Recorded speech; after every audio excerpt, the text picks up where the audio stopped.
Assalamu alaikum.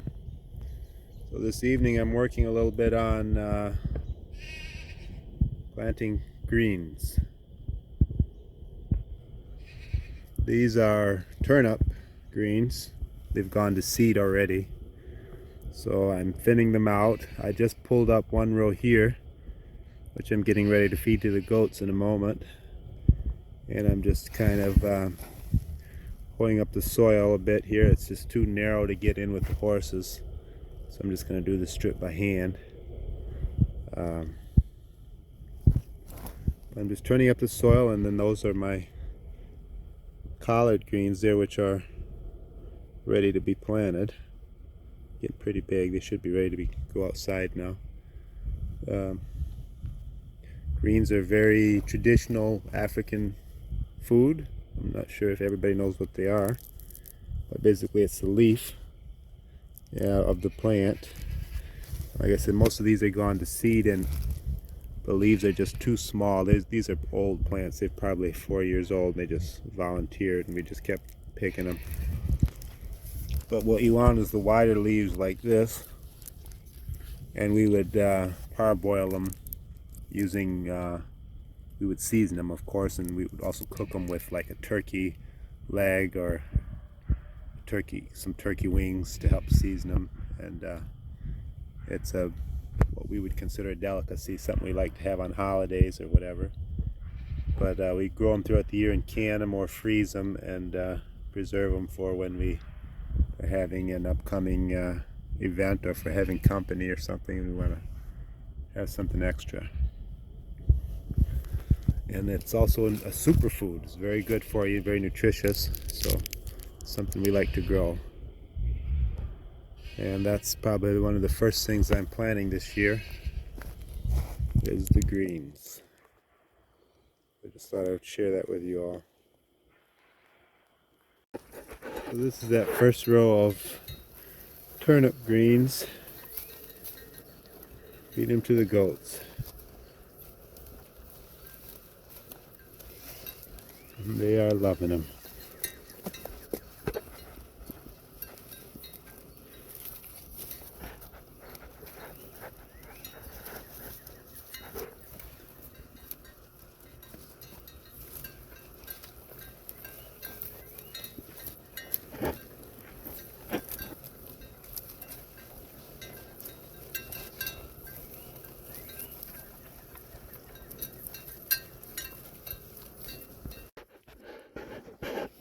So I've actually got 2 rows of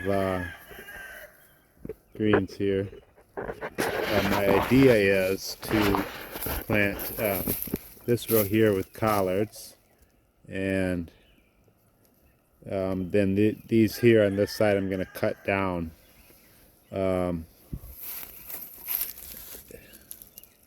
It might actually be,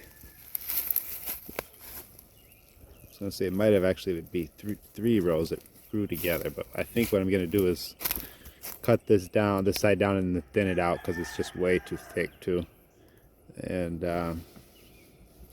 what I decided to do right now is, since I've got it kind of hoed up a little bit, I'm going to use the hand cultivator and just go up and down it a couple times, and it should be ready to plant.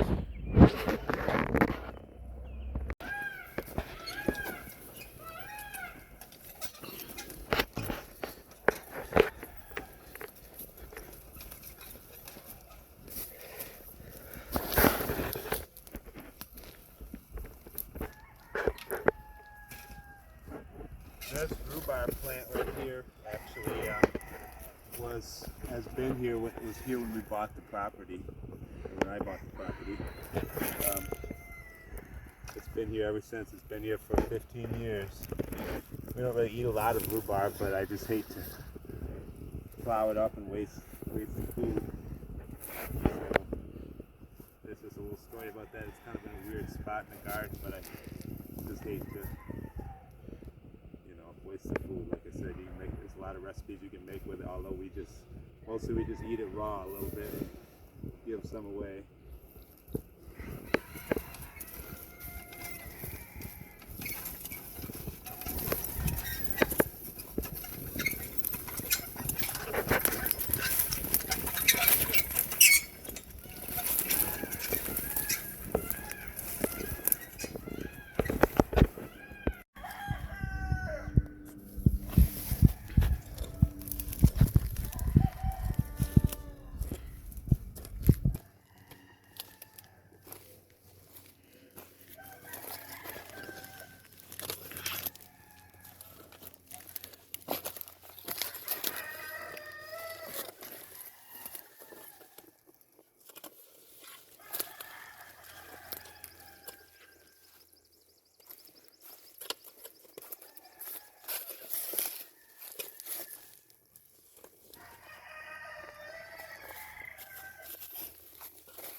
working in Belding today.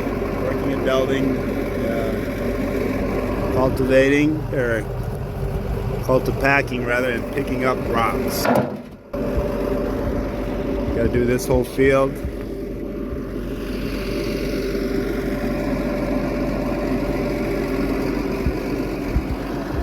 And that one over there. A little different than using my team of horses. I definitely wouldn't trade him in, but I do have to say this is pretty fun too. Definitely enjoyed driving the tractor, but the type of money it would take to own a tractor like this and do this type of farming, I'll just stick with my team of horses.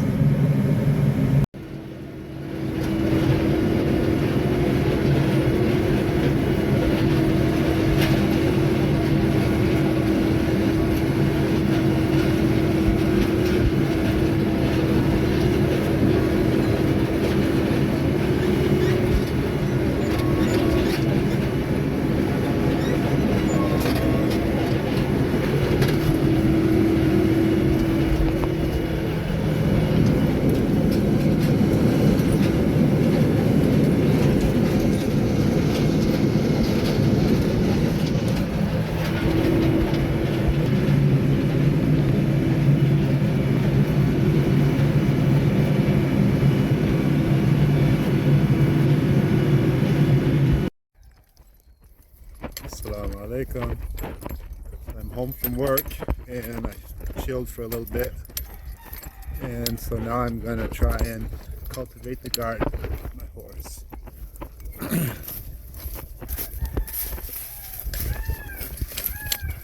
How are the mosquitoes by you guys? Who? Mosquitoes are just terrible here. Literally, they're awful. Like, you need something to scrape them off you with. What do you guys use for mosquito spray? Do you just use conventional stuff from the dollar store? Do you make your own? Or I'd love to hear some good mosquito recipes if anybody knows any. Let me know.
Back. Yeah.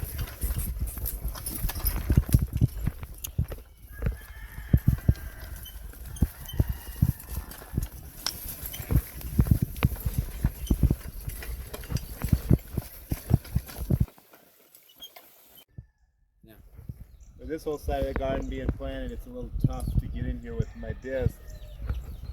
It's such a small area, so I guess this is my best option at the moment of tilling this side up. It's still a little tight even with one horse. It's a little hairy. I gotta turn around out in the yard. It's kind of hard to turn around in here.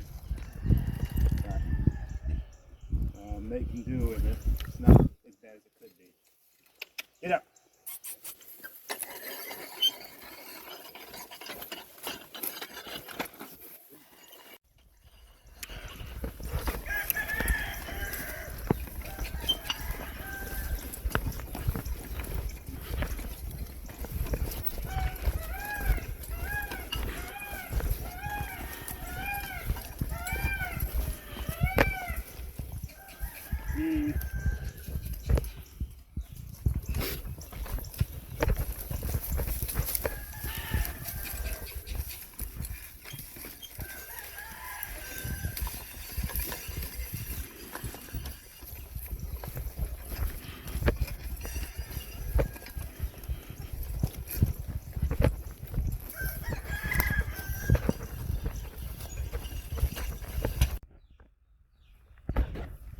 So it's definitely not perfect, but I did chop it up quite a bit more.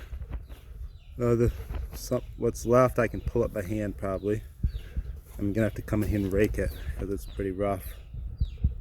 But I'm gonna put paper down and leaves hopefully so that I won't even have to weed this garden here, because I still got the bigger garden across the way to put in.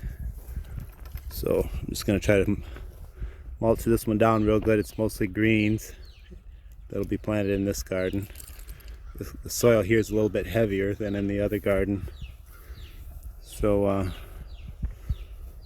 anyways, that is where we're at on that. I might try to go over it one more time, I'm not sure. I've gone over it about 4 or 5 times this evening, and it doesn't look too bad. So anyways, I just thought I'd share that with you guys. Have you guys planted much outside yet, or what is going on your way? Love to hear from you guys. Peace. So I just got back from town a little bit ago. I'm actually quite a bit later than I wanted to be because some lady and guy from California stopped by and they saw the buggy and they wanted to talk, and I couldn't get away from them. So made me a bit later getting home than I wanted, but this is how the greens are doing. I thinned out half of this row. What I decided to do is mulch with cardboard. I don't know if you guys use cardboard for mulch very much or not, but I like to use it a lot because especially in situations like it just breaks down. You don't have to pick it up next year. It just turns right back into dirt again. So what I'm going to do is mulch right up against this row of greens here, and then plant another row on the outside, and then this far row has got plastic, but I'll probably fill it in with cardboard and leaves again, and then this garden shouldn't grow hardly any weeds, and I won't have to worry about weeding it. And what's left of these greens, I'm going to top them here, these turnips, and then they should come back. Probably thin them out just a little bit more, but I've thinned out quite a bit already. I've taken maybe 2 or 3 wheelbarrow loads out of here and fed to the goats. So that saved on my hay bale for a couple days. It's just a beautiful evening. The sun's going down. It was in the upper 70s today. It was pretty nice and warm. But the day's just coming to a nice close. And the mosquitoes are still pretty bad here. Definitely don't forget to leave a comment about what you do for mosquito spray, if you just use regular or if you use some kind of a natural type of mosquito spray. Love to hear it if you have a recipe. I remember reading one time when I was in grade school about the Indians and how they used grease from bear fat, and they would just coat their body with it to prevent the mosquitoes from biting them. But that sounds kind of like a gooey remedy. So I'm just curious, what do you guys do?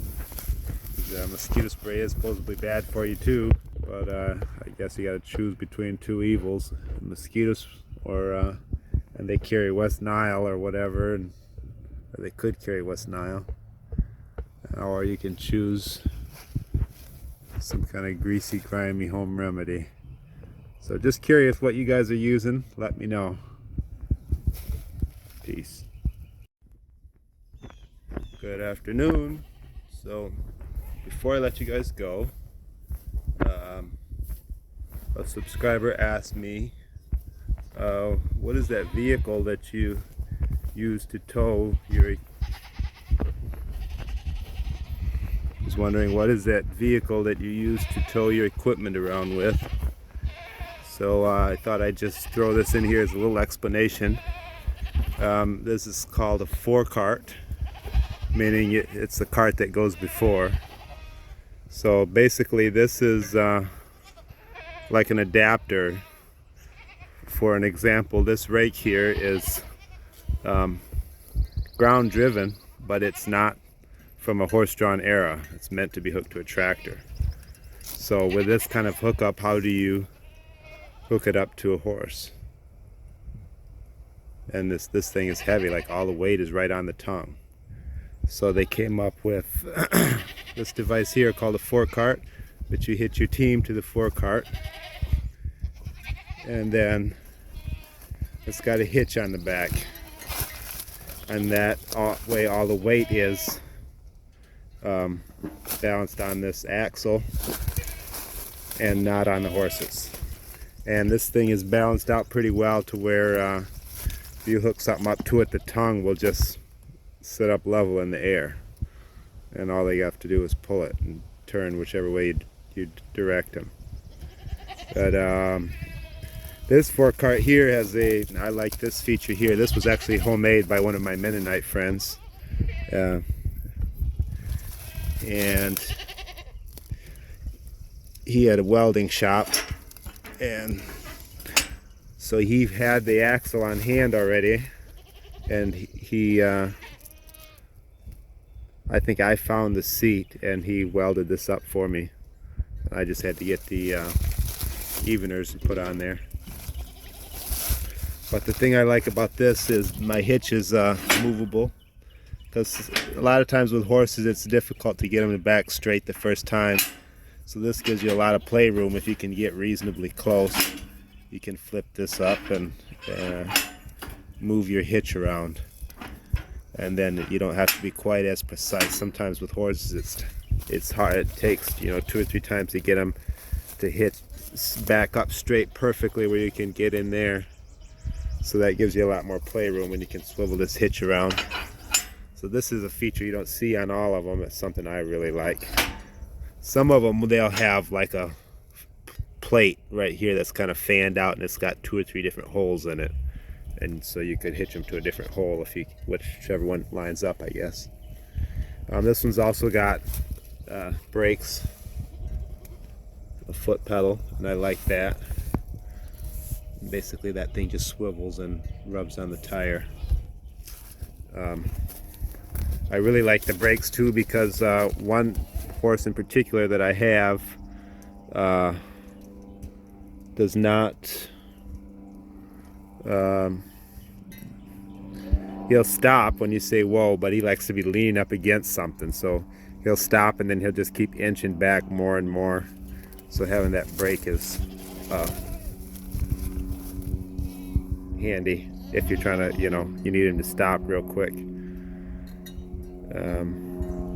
Although I'm not sure what I'm going to do, because I do plan to put steel tires on here, and so I'm going to have to bolt a piece of rubber or something on that so that they'll still work. Haven't quite figured that out yet. As you see here, like with the spreader, the tongue is already attached to it. But other things, like say you wanted to move the baler or something, you can't just back the horses up to it and expect them to pull that with nothing holding the front end up. So that's basically what a fore cart is.